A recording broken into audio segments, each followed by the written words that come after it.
Le denim était vraiment un vêtement authentique. C'est une pièce vestimentaire qui est vraiment issue du siècle dernier, hyper innovant et hyper moderne. Pas cher, robuste, confortable et facile d'entretien. C'est vraiment le sol dans la mode qu'on a tous dans nos placards. C'est un peu comme acheter son pain, on achète un jean, c'est un besoin de grande consommation. C'est vraiment le symbole de la mode globalisée et de tout ce qui est néfaste pour la planète. Donc justement, je suis très contente de pouvoir changer ce symbole-là dans mon travail au quotidien. On le recroise quelques années après, c'est quelque chose qui s'est patiné, qui s'est adapté à la personne. Des pièces qui sont complètement différentes. Vous travaillez, vous avez les mains bleues, ils se déforment, ils travaillent dans tous les sens. Ça bouge, c'est vivant, ça retrait, ça s'élargit, ça s'étire. Il faut que tout soit parfait pour que le rendu soit parfait. On ne peut pas tricher. Avec l'histoire d'Atelier Tuffery, on a à peu près toute l'histoire de l'industrie textile française.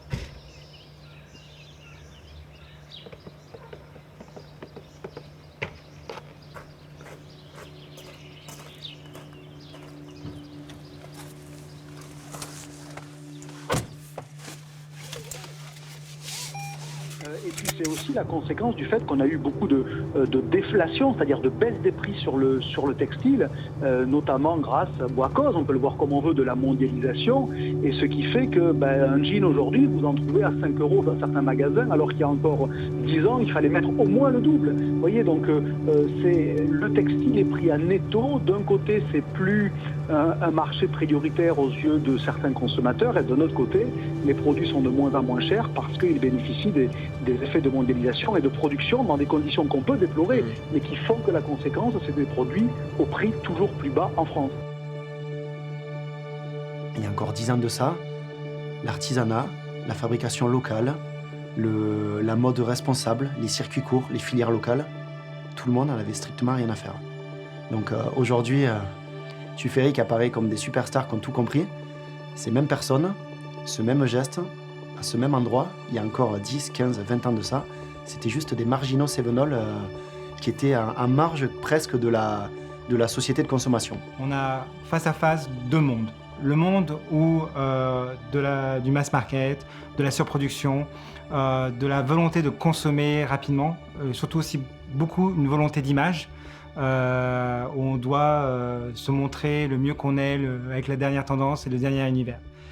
Et de l'autre côté, on a un petit atelier qui produit des jeans depuis plus de 125 ans.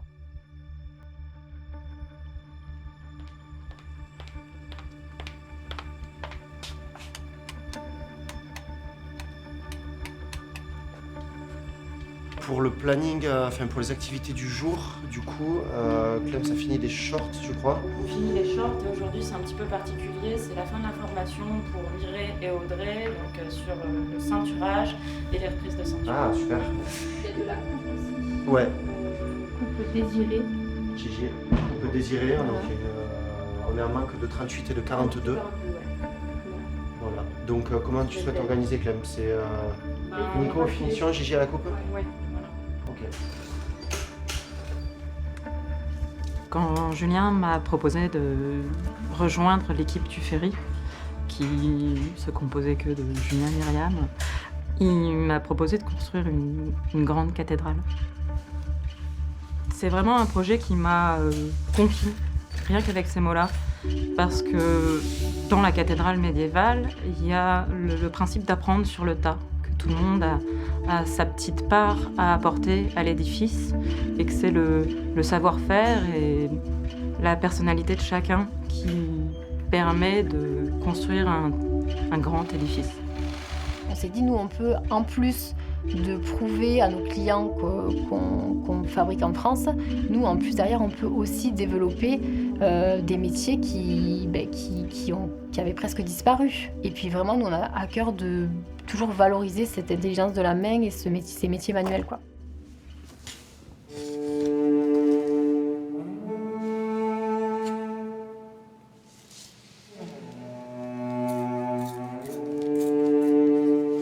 J'ai toujours été intimement admiratif de ce qu'il faisait, sauf que j'ai toujours été très frustré parce que quand j'avais 15, quand j'étais ado, quand j'avais 20 ans, 25 ans, même à mes amis les plus proches, je ne leur avais jamais avoué que mon père détenait un savoir-faire de dingue et qu'en fait, il fabriquait des pantalons, des jeans à la main et que ça faisait partie des dernières paires de mains à faire ça en France. Et en fait, arrivé sur la trentaine, ça correspondait aussi au fait qu'on entendait beaucoup reparler de Made in France, de patriotisme économique, de choses comme ça. Et là, j'ai dit, mais enfin, mais zut quand même, enfin, je connais 3 personnes qui défendent ces valeurs depuis toujours, qui n'ont pas attendu l'essor de communication pour faire ça, et si je montrais qu'ils existent. Donc petit à petit, en fait, en parallèle, je les ai un petit peu challengés, les 3 frères, en disant, c'était pas question de reprise, mais c'était juste, je leur disais, est-ce que vous vous rendez compte que ce que vous savez faire, ce que vous proposez en termes de produits, de mode de consommation, de rapport avec le client, c'est hyper novateur et hyper innovant. Alors vous allez me dire que c'est pas innovant parce que ça fait 125 ans que ça dure. Est-ce que vous permettez juste qu'avec Myriam et un petit peu les connaissances de la nouvelle génération, juste on montre que vous existez? On partait avec de la pelle en disant tout ce qu'on a vécu, tout ce qu'on a appris, tout ce qu'on sait, il n'y aura plus personne, ça va s'éteindre. On a eu des moments très très compliqués, quoi. Mais bon, on a toujours eu une étincelle qui nous a fait penser que ça pouvait le faire. On a commencé gentiment, sans trop leur dire, finalement à amener l'activité sur le web. Et petit à petit, on s'est aperçu que mais c'est génial, la presse est venue, mais c'est super, les clients sont venus. Naturellement, ils se sont aperçus qu'ils avaient, pour le coup, au vrai sens du terme, de l'or dans les mains. Au tout début de l'aventure, ce qui nous a apporté, c'était le challenge professionnel, parce qu'on savait qu'entre nos mains, on avait vraiment quand même une pépite à dépoussiérer, il y avait vraiment quelque chose à faire. La question de reprendre l'entreprise et de la développer de manière consolidée s'est portée. Là, je pense qu'ils ont été très surpris parce qu'ils ne pensaient pas qu'en s'amusant avec quelques photos et un peu de réseaux sociaux au début, ça aboutirait à ça.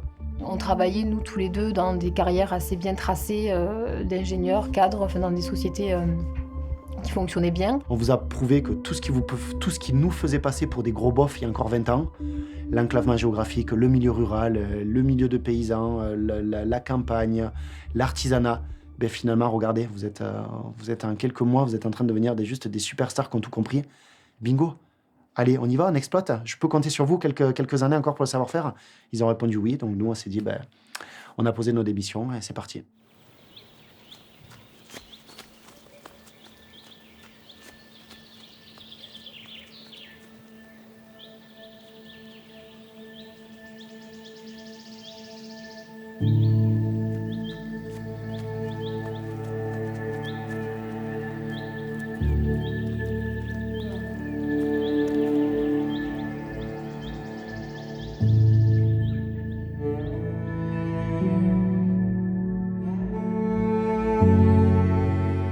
Après beaucoup d'années compliquées, plus ou moins, c'est une belle revanche. Voilà.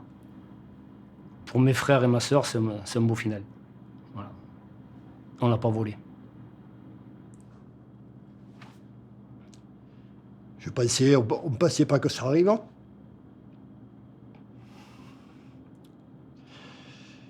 C'est pas notre choix, c'est le choix de Julien. Donc, aucune obligation, on n'a rien imposé.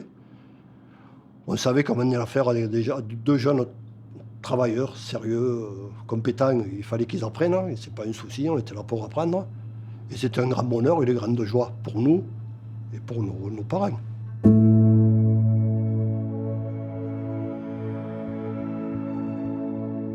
L'atelier Tuffery commence par mon arrière-grand-père, Célestin Tuffery, un maître tailleur confectionneur de village, comme il y en avait à cette époque-là. En 1880, il y en avait 5 ou 6 à Florac. Donc il taille des vêtements sur mesure, il utilise des fibres locales parce qu'il n'a pas le choix, de la laine d'Écosse, de la soie des Cévennes, de l'ortie, du chanvre. Et cette personne, donc ce Célestin Tuffery, en 1892, a été obligé de répondre en fait à une problématique de bon sens qui a été d'habiller des centaines et des centaines de travailleurs qui sont venus sur Florac. Parce qu'il y a eu en fait l'ouverture d'un chantier, d'une ligne de chemin de fer qui a traversé les Cévennes, Florac étant le terminus nord. Et ces personnes, ils allaient voir Célestin Tuffery et juste ils demandaient j'ai besoin d'un habit pour aller casser des cailloux toute la journée dans les Cévennes, donc j'ai besoin qu'il soit robuste, facile d'entretien, confortable et surtout pas cher. Bref, l'invention du pantalon en toile de Nîmes qui deviendra après le jean.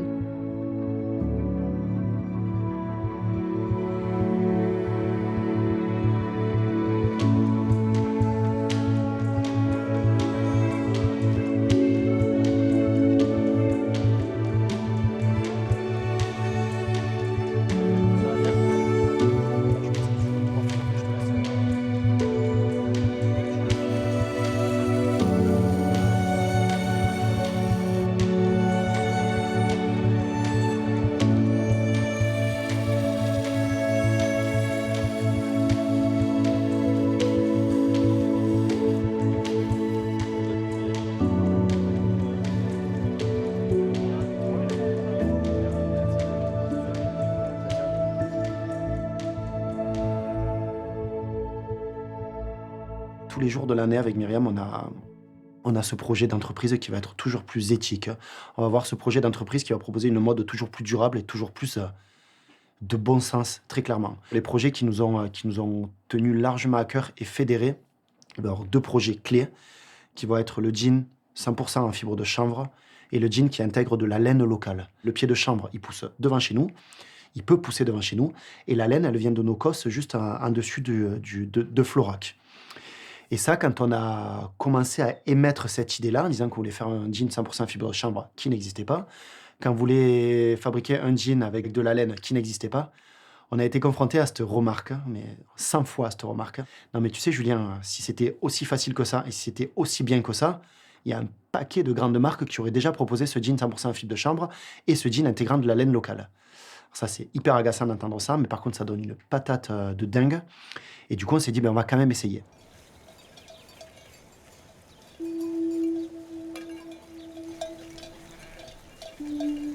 Au départ, la laine issue des brebis lacones, peu de personnes pouvaient imaginer qu'elle puisse avoir qu'elle puisse être triée et qu'elle ait cette vocation. Qu'elle ait une valeur.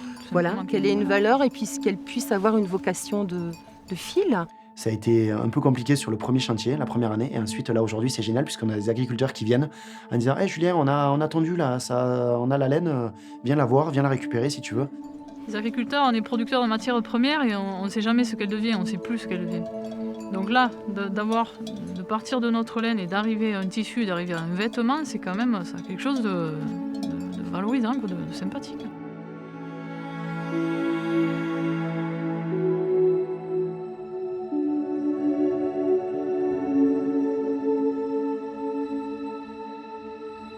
Forcément, quand on a expliqué qu'on souhaitait faire ce jean 100% fibre de chanvre, les portes, soit elles se sont fermées, soit elles se sont à moitié entrouvertes en disant « mais vous êtes cinglés, ça va pas marcher ».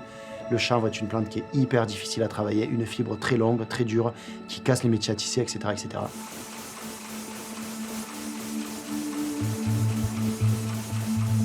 Ça n'a pas du tout les mêmes caractéristiques, c'est une fibre donc végétale qui n'a aucune élasticité, qui est très sensible aux différences d'humidité, de chaleur, et qui nous pose fréquemment des problèmes de tissage. Voilà.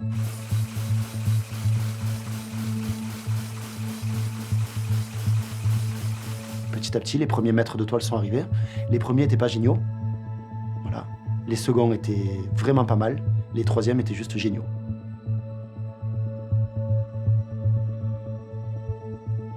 Si on arrive à proposer ne serait-ce que 40% de nos jeans déjà en chanvre, on s'affranchit vraiment du coton et de cette filière un petit peu opaque du coton planté en Amérique du Sud ou en Asie mineure. C'est la modernité, un vêtement plus durable, plus écologique et qui prend aussi en compte le bien-être des gens qui les font et de ceux qui les portent.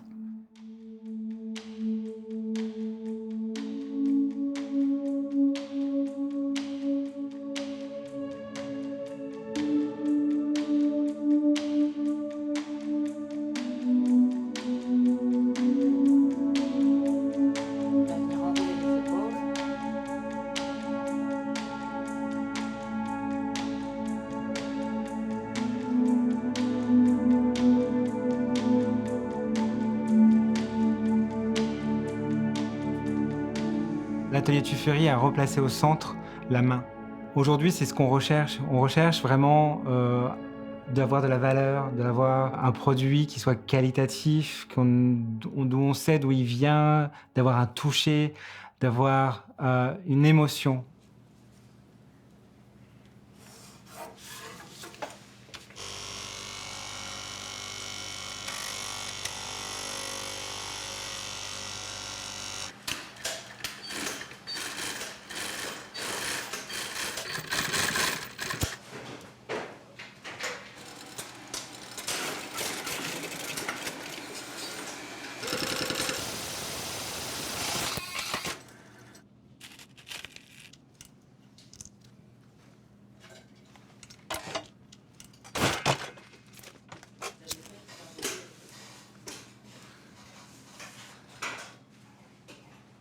Être tailleur est un métier très passionnant. Je ne dis pas très compliqué parce que c'est plus que compliqué. 20,5, ça serait bien peut-être de faire à 20. La jupe est plus haute, mieux ça vaut, mais il faut toujours tomber dans le... C'est de voir une silhouette, une personne, et d'avoir envie d'envelopper. Je sais pas, on peut prendre un joli jouet, un joli paquet, on met un beau papier, on met un joli ruban. Moi, je ressens un peu le métier comme ça. C'est personne. En plus, souvent, sur mesure, on n'a pas des personnes très faciles à habiller. On a soit des ventrus, soit des grosses fesses, soit des tout. Tout y passe. Hein.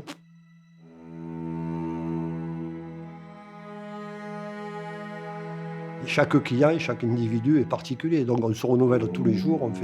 Et c'est un peu une attirance. C'est comme si on faisait un tableau où on le réussit pas. Voilà, quand on est passionné, qu'on aime le métier, c'est fabuleux, c'est magique, quoi. C'est bien. Hein. Elle paraissait assez proportionnelle.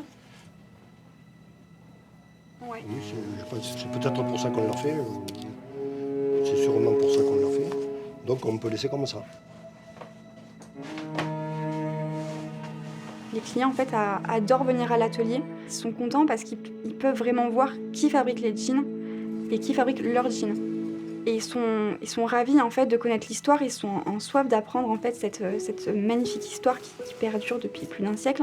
Ils n'achètent pas seulement un jean, en fait ils achètent aussi l'histoire qui va avec. Ici j'ai trouvé deux sensations nouvelles, la soie là, sur un jean noir que j'ai emporté avec moi et le chanvre. Donc la nature, l'envie de se tourner vers des choses de plus en plus vraies.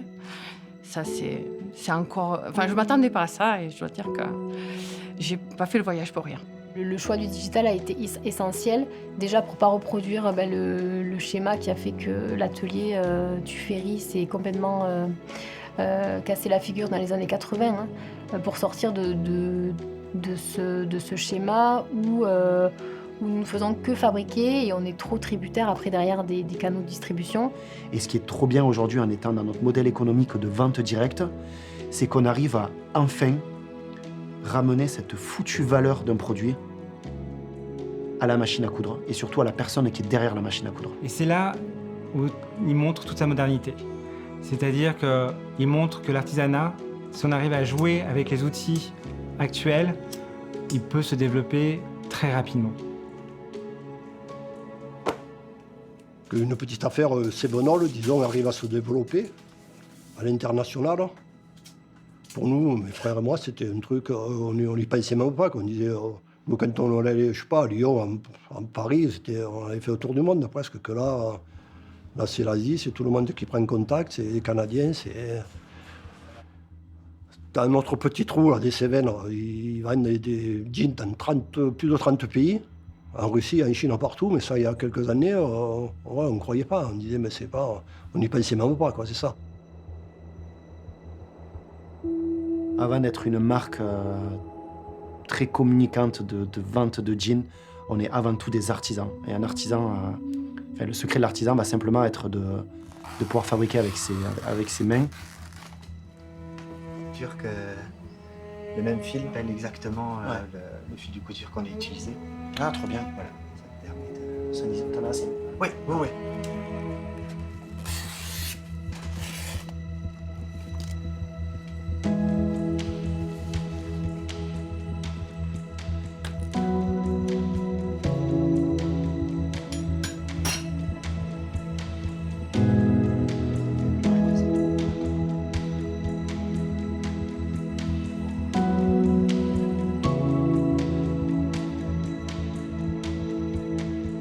L'artisanat, c'est une famille.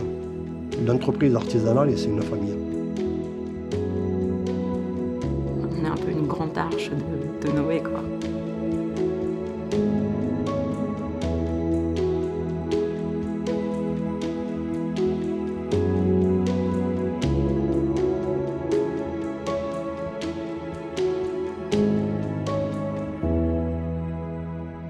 On a choisi la manière la plus compliquée en fait de former, puisque quand on accueille quelqu'un, on le forme à la polyvalence des postes. On a une petite phrase sur notre livret d'accueil très administratif dans une nouvelle embauche, une petite phrase en italique avec des guillemets, qui dit que cette nouvelle personne embauchée, si l'ensemble de l'atelier disparaît sauf elle à l'issue de son cycle de formation, il faut qu'elle puisse reprendre la manufacture tufferie pour le siècle à venir.